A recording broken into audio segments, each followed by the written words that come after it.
This is News 3 at 6. Good evening, I'm Mark Kiesling. During a pandemic, a school nurse's job is even more important. Right now, schools are struggling to keep them. As News 3's John Ross reports, some students in the News 3 area are attending schools without a nurse in the building. Making sure they had their masks on, and we do temperature checks at the doors to make sure everyone is fever-free before they come into the school. School nurses are working the front lines to stop the spread, triaging sick children for signs of a pandemic illness. Trying to determine, if this is someone who could possibly have COVID, or if it's something just as simple as a cold or just a runny nose. That's probably one of our biggest challenges right now, is trying to make that decision. The Frankfort Community Unit School District is fortunate to have Amy Harkins and a team of skilled nurses covering each school. The National Association of School Nurses reports currently 25% of U.S. schools have no nurse at all. If a teacher was to notify the nurse that, say, a student's sick, we now go up to the student instead of bringing them through the hallways and stuff to try to assess the situation. We have to do a little bit more of triaging this year. We're very careful of not just sending someone down with a headache or a student down who's coughing or something. We're a little bit more cautious on how we react to that.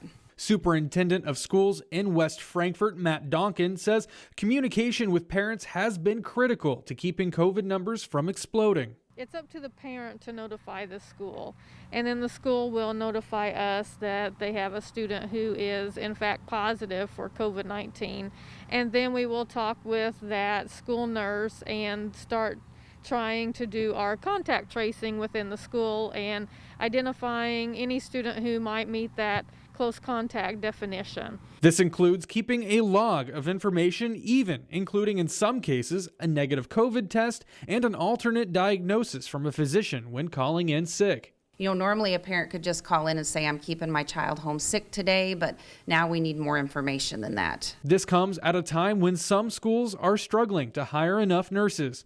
According to an NPR report from early this year, the Illinois State Board of Education says only 900 certified school nurses work in schools across the state to cover 4,100 schools. Many of those are part-time. For the 2018-2019 school year, the Illinois State Board of Education lists the full-time equivalent to be about 642 nurses.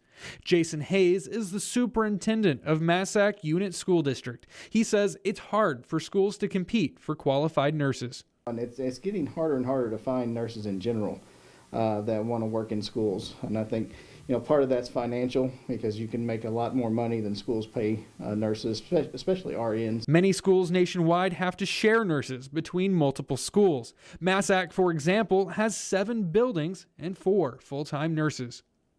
We have a lot of students in those buildings that require certain medication at certain times of day, and it really becomes challenging for, I would say, one nurse to serve 2 or 3 buildings at a time. Donkin says if schools are going to continue to operate safely, they'll have to be creative, especially if their budget doesn't expand with their growing needs amid the pandemic. I think as we talk about school funding being flat this year from the state formula, and yet there's so many other things that schools are trying to do, between spacing, between needing more people to help keep that spacing, eventually there's going to be a financial bill that comes due. The Federal CARES Act before had helped us, but that's about to run out. That's why we really hope something comes through there, because to do this safer sometimes takes more personnel, and trying to find them and pay for them is going to be a challenge as we go forward. John Ross, News 3. And it may surprise you to know school nurses are mostly funded with education dollars, not healthcare funds. According to the National Association of School Nurses, about 76% of funding for school nurses comes from local education dollars. Only a fraction comes from local health departments or hospital systems. The rest comes from foundations or federal and state funding.